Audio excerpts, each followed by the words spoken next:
Welcome back to another anime recommendation. This time the anime will be Rascal Does Not Dream of Bunny Girl Senpai. Now this time is a little bit misleading because some people might look at the title and think it's like an edgy show. But if you look at the art style looks like more of a slice of life drama type of show. And actually it is more like the latter than the former. So what I'm trying to say is though, like this is actually like the first volume of the light novel is called Rascal Does Not Dream of Bunny Girl Senpai. And the second volume is actually called like Rascal Does Not Dream of His Adorable High or something like that. I can't remember. I'll have to look up the volume again. So anyway, after I bought 3 volumes of the light novel, I noticed that the anime had a dub that they just released on Crunchyroll. So I started checking out the dub again just to see how much the light novel added into the story. Actually, I wouldn't say added in because because the anime adaptation took things out. So like I was checking to see how many things the anime took out, and I was surprised to say that it took out not too many things, so you wouldn't really be confused about what's going on. But it's still like it's like a really enjoyable watch. I think this is the anime adaptation is pretty nice. But I think that's probably why it's rated so highly on my anime list. I believe right now it's sitting at like an 8.2. What really stood out to me about this anime was actually the characters and the way they're portrayed, and also like this adolescent syndrome or puberty syndrome, how they call it in the dub. But the thing about the characters that stand out to me, because like they all have like their flaws. They have flaws, and they also have like their virtues. Where it's like she's blunt. Because I remember there's a time in the like now I think it's an anime as well, but she Sakura asks Mai about her little sister, and Mai she says something about her sister, but then she also adds on that she looks better than her. And I believe Sakura, he was like, yo, that's kind of like most girls wouldn't just say that, but like Mai's kind of blunt, and she'll just be real about it, like, yeah, I look better than my sister. Mai's also not too honest with her feelings and things like that, which is why in the first episode he noticed that she kind of still wants to go back into show business because she's looking at a poster of a movie that's coming out with like a new young actress. So she kind of wants to go back to being an actress, but she just can't admit to herself that because she got into an argument with her mother. Well, it wasn't really an argument; it's more about something that she did and that she can't really forgive her for. But anyway, that's like later on. Like Mai also likes to tease Sakuto a lot, which like when you actually add in the fact that she's not really honest about her feelings. So like in the second episode, you kind of see that she likes Sakuta, but she likes to tease him because she doesn't want to like let him do. Well, she doesn't let him get away with like doing like wild things, but at the same time, she does want to be around him, even though like it's obvious that he likes her, but it's like she's trying to hide that she likes him back. Now, for this last one about Maya's trait, it's kind of like a one that I can kind of relate to, being like on from the guy's perspective, because like Maya also likes to sometimes like hit him or like step on his foot or something like that, but she only really does that when he's being like rude or being kind of like annoying. So I can kind of relate to that because I know like ever since I was probably in middle school, like that's kind of like the relationship I had with some of my close female friends because like even from when I was like I said when I was in middle school and then when I was adult then I was like teasing like my women friends like at the same time where it's like they would sometimes like hit me at the I would say something I would say something like rude or annoying and just like hit me. They're like it would be like a playful hit, but it's like I kind of understand that from like Sakata's perspective. That's why he does bring mine when she hit him like that. But I know I was talking to some guys and like some guys don't like that. But I mean it's kind of like it's like a playful hit because like they can't really hurt me, so it's like whatever. Now to talk about Sakuta's character traits. Now Sakuta, he is like a selfless guy because he goes out of his way to help out Mai when he realizes what she's going through.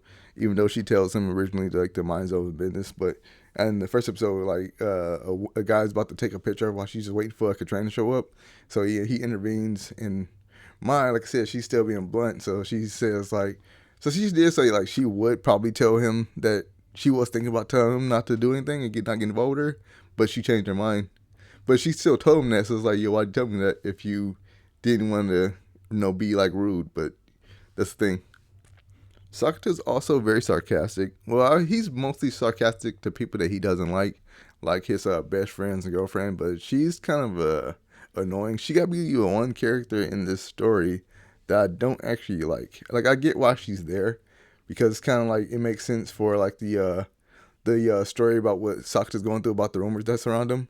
So like since he got bad rooms around, she doesn't want him socializing with her boyfriend because that's gonna make her boyfriend look worse. So I understand why she's there, but at the same time, I just can't like her as a character. Another thing I like about this story is because like the dialogue usually always has a purpose, or like it usually, or the show or the anime usually shows something in the scene that makes sense, even if it doesn't make sense at the moment. It will later down the line.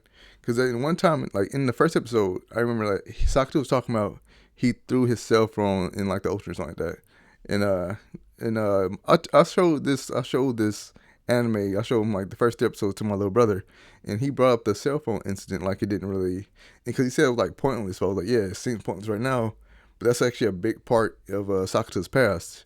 But you just gotta like let it wait. You just gotta keep watching. You can actually understand why he said that, or why he even did that. Another thing I like about the anime is that it covers some problems that kids go through in high school and also middle school and things like that. Because I remember when I was in high school, like it was like a rumor started up about this girl. And I remember like ever since that rumor started, like nobody wanted to hang out with her no more. Then it's like I don't even know if the rumor was true, but at the same time, like I knew that a lot of people wasn't going to hang out with her regardless because like they couldn't verify if the rumor was true or not. And that's kind of reminds me of like Sakata's situation where he's getting kind of like he's like an outcast in school because they think that he like put three people in the hospital, even though that's a weird, even though it doesn't make no sense because like if he actually put three people in the hospital, there's no way he'll be able to go to school. He'd be locked up or something. But but people don't actually care enough to actually think about it and understand that that can't even be true. That can't be possible. Now, on the other hand, her situation a little bit different, where she was like a really famous child actress and all that. But since she started school like halfway through, everybody already had their friend groups, so she just like wanted to be left alone. Since everybody's avoiding her, she's kind of happy to finally have some privacy and not have so much attention on around her, and not be like the center of attention, I should say. So she left. So she just lets the whole atmosphere that the show likes to call it, just go. She's going with the flow. And that's actually a problem. Like sometimes, like when you're in high school and all that, you shouldn't actually go with the flow. Like if somebody start a rumor about you, you should at least try to address it before they start to spread too far, so you can actually keep your reputation. So yeah, I think this whole puberty syndrome thing is actually a unique plot device because it actually makes the problems that kids are dealing with in high school like actually affect them more personally, where like Mize, nobody's really paying attention to her no more since she's not famous anymore, and since she's not really trying to stand out in school, people just ignore her. So it's like she's actually becoming, so people are actually forgetting about her, and she's actually becoming invisible to people in society.